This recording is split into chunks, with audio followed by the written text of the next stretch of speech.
Thank you, Mr. I Chairman. think you guys might know each other. I'm not sure. Yeah, well, one of the reasons I was pleased to support the secretary was because he came from in North Dakota, a large town, but another famously a smaller community in rural America, and would understand the importance of federalism and the importance of of a partnership where the federal government yields to the local and state governments as opposed to the other way around. That said, I want to add my appreciation to you, Mr. Chairman, of course, to Ranking Member Capito. I have a saying, Mr. Secretary, that if you want to get big things done, you call on the firm of Carper, Capito, Cardin, and Cramer, and we'll get it put together. But anyway, thank you.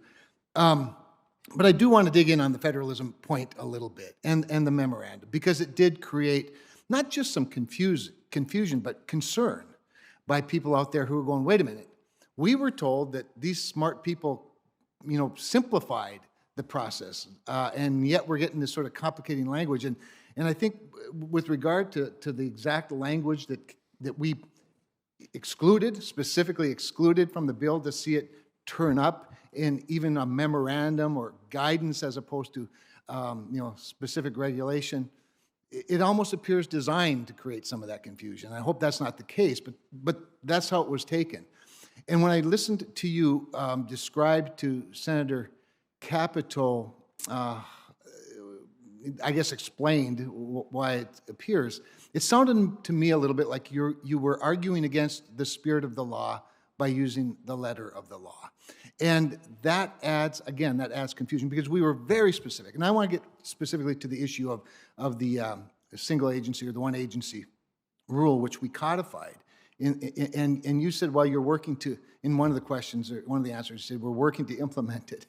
And what causes me to chuckle there is, don't get me wrong, you have a big job, and it's not as simple as I'd like it to be, but it's not as complicated as the bureaucracy likes it to be either. The whole point of one agency is to simplify, to make it easy to implement, right? Let me ask a specific question about funding.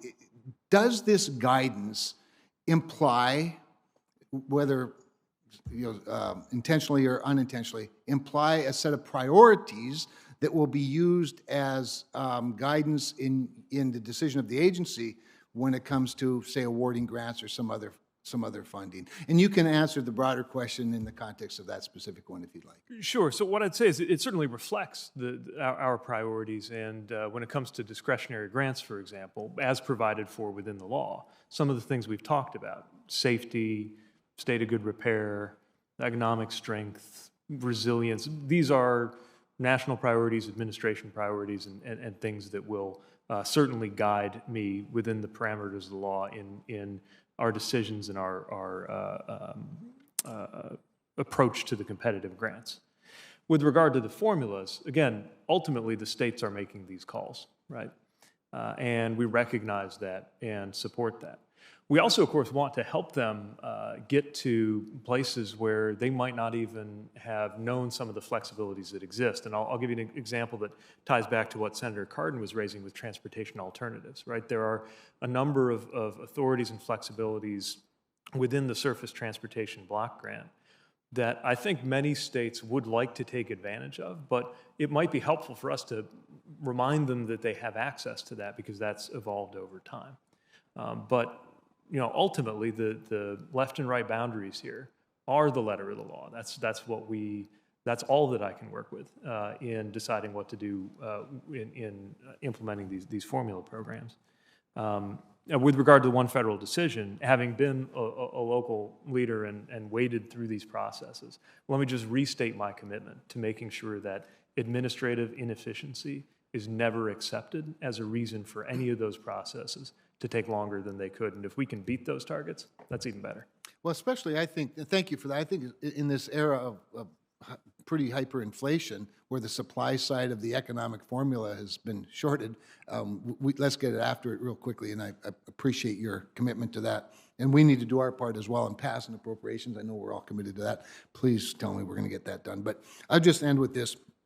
Federalism really does work, and the absence of prohibition is not a license to do it ever the bureaucracy wants.